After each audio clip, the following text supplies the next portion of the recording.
Hello, everyone. Welcome to the First Lady Point of View show. I'm your host, the First Lady, Felicia K. You can expect culture, music, news, reviews, fashion, and exclusive interviews. Today's show is all about the impact of sports on the youth. So stick around. We'll be right back with an exclusive interview after this.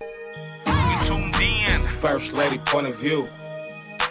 First Lady Point of View. You tuned in. It's the First Lady Point of View. First Lady Point of View. Thank you for joining us. I want to welcome our very special guest to the show today, Coach Bam of the Sacramento Bulldogs. Coach Bam, welcome to the show. Thank you for having me. Thank you for coming. Well, first and foremost, I want you to tell everybody where you're from. I'm from South Sacramento, born and raised in the Meadowview community. What else you want to say about your community? Nothing. I just was trying to keep it short. Yeah. You could say what you want to say about your community. Okay, now tell everybody how you yourself got started in sports, so we can make it make sense as to why you're so passionate about these kids that we're going to get into. Well, I started in sports in my community. We used to play in the street. You don't see a lot of that today, but I had a buddy. He played, and he was like, bro, we finna go play, Marv Mitch. And we went to go play for the Sacramento Jets. We were sorry.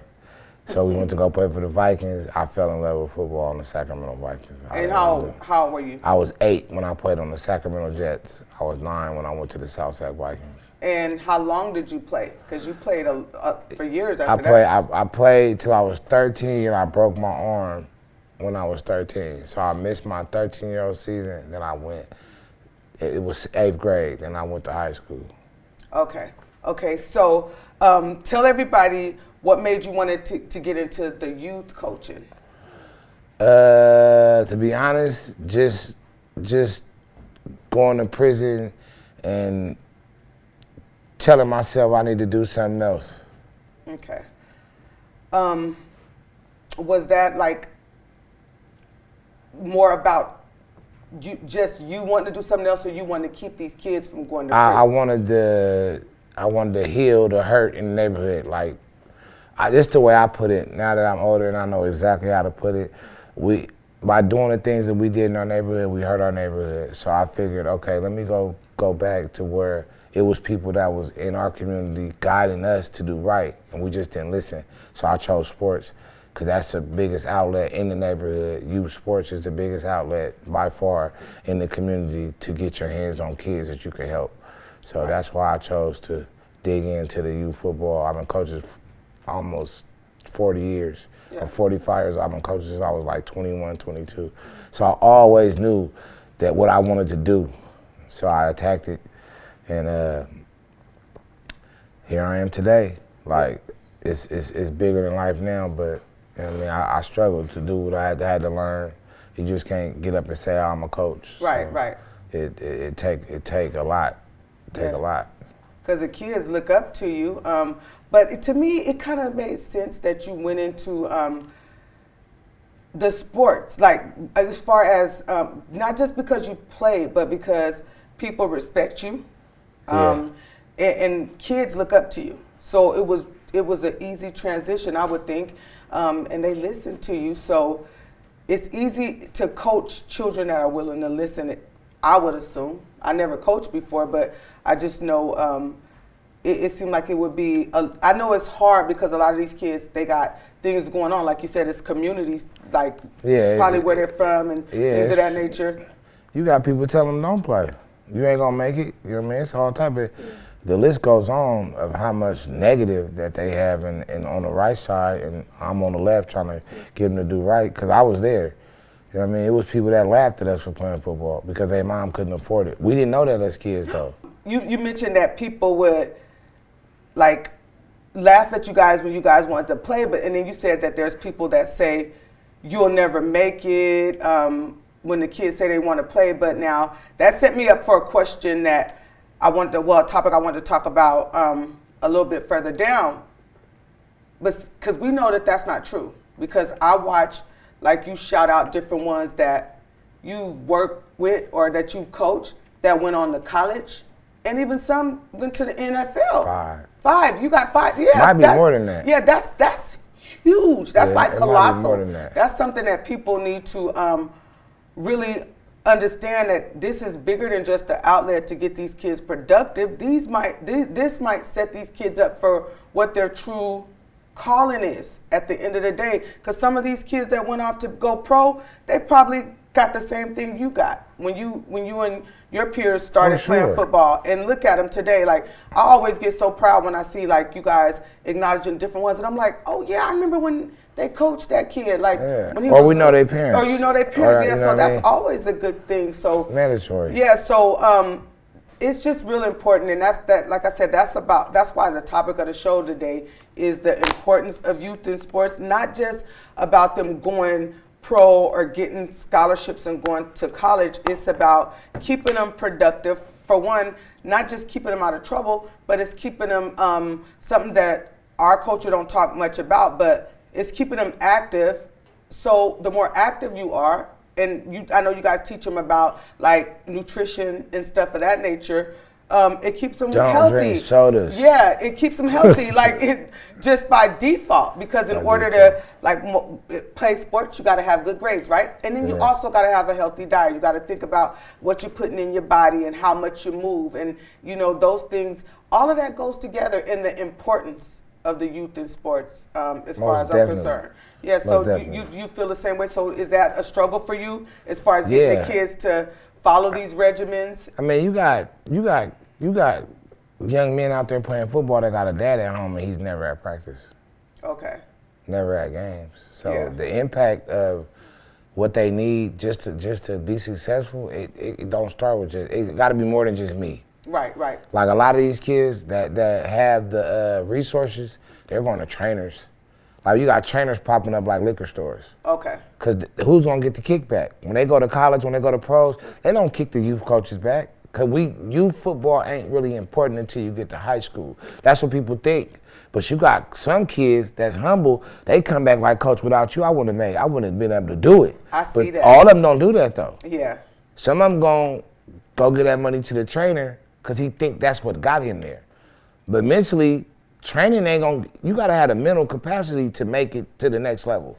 It ain't just about training. Right. It's about mentality. Do you really, how hard do you wanna work to get to that level? Like right now, I have an issue with kids just wanting to go to junior college. Yeah. That ain't gonna work. Right. Okay. So they only doing the minimum work.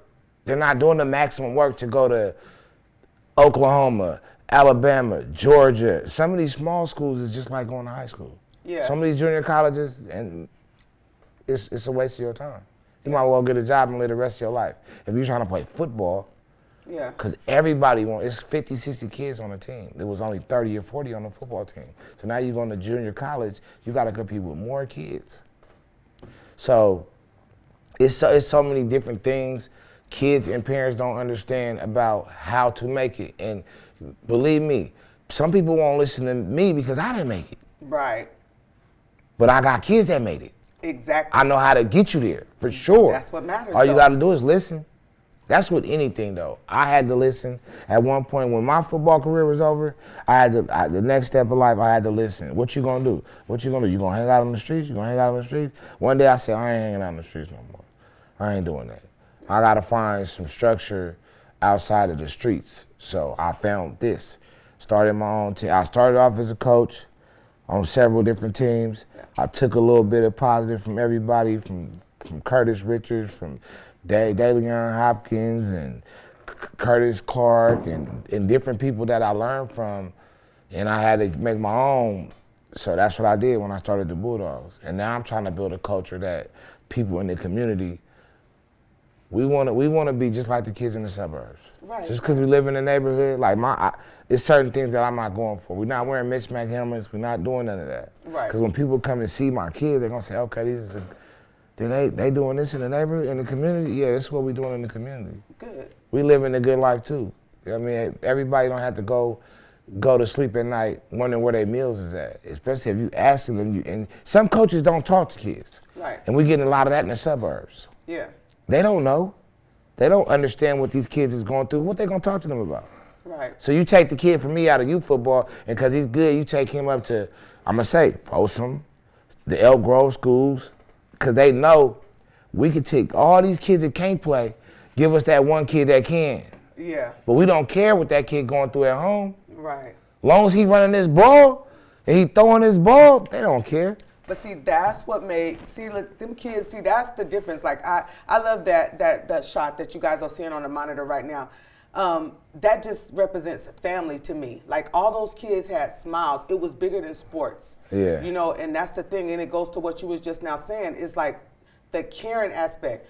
When you get these bigger organizations that don't really care about the family and how the child is doing outside of sports, the mental, and all of that goes with it. Because if you're not, this big thing, I think a lot of people talk about mental health because it's popular, but they're not really serious about. They don't know mental health. They Right. don't see what we go through. Right. Mental health is, you're not crazy. Yeah. You just got issues when you go. You just got issues that you're dealing with. That's the one people don't understand. Some people think mental health is you need to be in a crazy hospital. Right. No, the mental health that they're talking about right now is dealing with people like me and you. Exactly. So when we finish with this interview, what am I gonna do when I get home? Am I gonna sit? Like right now, I'm not a person that goes to sleep. I go to sleep at 2 o'clock in the morning and I still wake up at 7 o'clock in the morning. Yep. No matter what goes on. And not because I'm crazy, because I got a lot of stuff on my mind that I'm trying to get done. Yeah. So when I finally lay down at night, this is when I get everything done. This is when I'm figuring out what I need to do the next day. And it might take me an hour.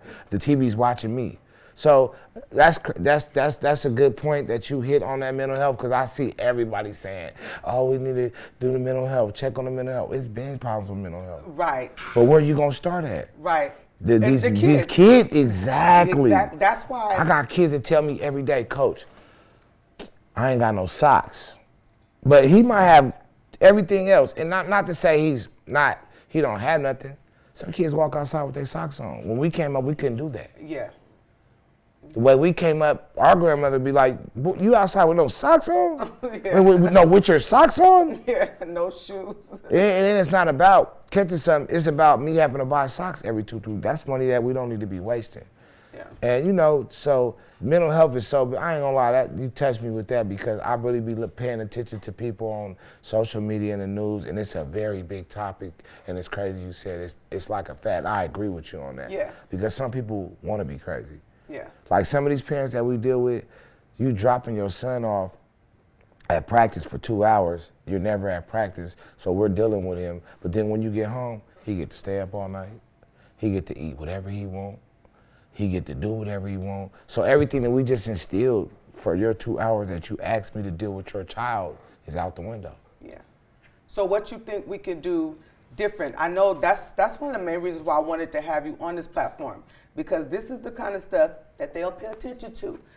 Sometimes you need to see it and hear it in real time, and know that other people see it and hear it in real time as well. And then you get that outlook of, well, you know what, maybe I should do this a little bit different. So what do you think will help outside of stuff like this, the parents to understand that, you get them in these sports, and then you don't want to break down what was instilled in them all day when they was at practice, when they get home. It does have to be a collaborative effort. It's kind of like the military teaching discipline. Once you're in the military, you don't, once you clock out, you don't go home or whatever and live a different life. Some people, they complain about that, having parents in the military or being married to somebody in the military. They be like, oh, my life was so military, it was so structured. But that was the whole idea. So how do you think you can get parents to look at what you're doing with the sports in that way? Because I feel like this is so important. Like the sports is so important because it's bigger than, it still does go with the mental health of the kids. They need that structure. They need that to keep them idle. Yeah. Well, our biggest issue right now, and we all have a talk about this, I posted on Facebook, is parent participation. Exactly. They're using us as babysitters now. That's why I got you here, because I want to get a bigger message out. They're not using us as actual coaches. They're just dropping their kids off and hoping we can do the best with them. I mean, you got kids that at 6 years old, because we started at 5 years old now. Okay. So when I played, it was 8. Now it's 5.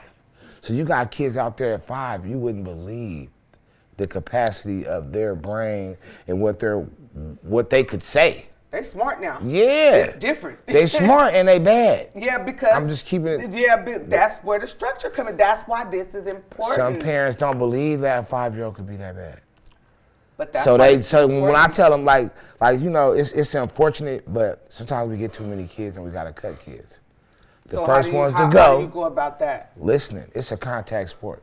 Okay. So if you're not listening, right now we started camp in March. Our season don't start to July. Okay. That's March, April, May. That's 3 months, 4 months to get your child ready to contact. That's that mental part. Yeah, if he's not getting it in 4 months, we gotta find something else for him to do. Only because it's a contact sport. I can't put your child out there and they haven't been listening and they're just standing out there and another kid just come hit them. Right. Especially with the concussion and all this CTE and all this different stuff, we try to be precautious. Now sometimes when I came up, it was rougher. Yeah. Wasn't no mom coming to get you because you was crying and all that. Oh, we're gonna put equipment on you. We're gonna put you out there and see if you could take this hit. Yeah. We can't do that. We can only hit for 30 minutes a week. Okay. By state law. Okay. It's way different. It's way different than it is now. So you really have to be a coach and let's go back to mental health. And I mean like you gotta know what you're dealing with. You gotta know the type of child. You gotta know it's 25 to 30 kids on the team. You're dealing with 25 to 30 different personalities. You might be able to yell at this kid, but you might not be able to yell at this kid. So you have to know what you're dealing with as far as mental health goes. Like some of these parents, they do drugs and they drink. We don't know, we're not in their home. We don't know if they did it during birth. Yeah. Like, I'm just keeping it real. Some of these kids, you could tell that we trying to get your mom smoked a little bit of weed. Yeah, we trying to get a message out. Yeah. And I guess it was more talked about when it was crack babies. Yeah, but it ain't just crack babies. Yeah. You got weed babies. You got pill babies. You got alcohol babies. All these babies need attention. We need to know what they're going through. Yeah. Physically and mentally. Then you got to know how you do. Like I know, I'm almost say I'm an expert at dealing with children. Well, I would agree with that. I could tell. Okay, I'll tell my coach, hey, bro, you got to deal with him a certain kind of way. Blah, blah, blah. Because I got new coaches that come all the time. They get frustrated. Like, man, this dude ain't listening. Let's tap into why he's not listening. Let's see if we can get him to listen. And then, it go from there. Yeah, but everybody is different, though. Yeah, you right. Mental health comes in 5-year-olds. That's the thing I want to drive home to the viewers is that the mental health is not just a hashtag. It's not just a trend. Oh, you take a self-care day for mental health. It's bigger than adults just needing to focus on mental health. It's all about the children. You got to start early, and you got to know that all children are different. And you gotta meet them where they are too. Meet them where they are, because like you made a good point. Like you have to tell some coaches, you have to reel them in. Like, okay, now you could probably yell at this kid, like, no, don't do it like that. You know better. And I want to say this before we get to another question. The city need to get involved. Okay. The city not getting involved, so it's like we're losing funding. Okay. They don't have no football fields in Sacramento. Oh, really? All soccer. When did that happen, though? They never had them. Because when we was younger, it seemed like we used to, we was practicing on the soccer. We was practicing at Kennedy and Burbank. We wasn't practicing at no soccer field. So now the high schools, if you're not a part of the high school, connected to the high school, they're not going to let you use the field. Okay. Or they're going to charge you. Do you have the funds for that? Okay. Now, fortunately, I have a relationship with the school that I practice at. So we don't have run into those type of issues. But we don't practice at the school either. We practice at the park. But I've been on the city for 2 or 3 years trying to get a proposal written to get a football field because soccer is a big sport, but it's not bigger than football. Not out here. I agree with you on that. Not out here. Talking about here. Okay, so I want you to tell everybody, that went by so quick. We're going to have Coach Bam on the show again. That 30 minutes went by quick. Now, I want you to tell people why they need to get involved with your team and how they can contact you and sponsor a kid, man. Tell them how they can sponsor a kid, like as far as the social sites. Okay, the social sites, we got Sac Dogs at Instagram. We got Sac Dogs on Facebook. And we just revamped our website. It's beautiful. we will be doing homeless feeds every other month. So if you go to the website, you go to Facebook, all things Bulldogs. You want to sponsor a kid, everything is on there. You want my phone number is on there. I'm an open book. Call me whenever you want to talk. You got a kid that needs some help. If I can help, I'll help. Just tap in with me. That's it. Well, I want to thank you for being on the show. Like I said, we're going to have to do it again because it's so many layers to this. Like I said, that's why we titled the show The Importance of Youth in Sports, because I wanted to dissect that whole mental component a little bit more. And you were real insightful. I appreciate you coming to do this. I know you don't do these type of interviews. No. But I thank you for doing it for the me kids. and for the kids. I was just going to say, I thank you for doing it for me and the kids. And just getting the word out there. And yeah, I want to have you on again. And, oh man, I appreciate you. And Call these kids appreciate you too. So that concludes our segment with Coach Bam. And I thank you all for taking the time to tap in with the kid. And we're going to do it all over again real soon. And I want to thank Coach Bam for stopping in and talking to us about the importance of youth in sports. And we're going to get into that and the mental component on a later day, another broadcast, another time. It's time, man. Peace, one love. May God bless your hustle. And I'm out of here. First lady point of view. First lady point of view. You tuned in. It's the first lady point of view. First lady point of view. Culture, music, news, reviews. You tuned in. It's the first lady point of view. You tuned in. First lady point of view. It's the first lady point of view. Tapped in, yeah, we always on time. First lady Felicia K on the line. Wanna know what's poppin'? Tap in for the scoop. On all the hot topics. The latest fashion, new music reviews. The hottest artists and exclusive interviews.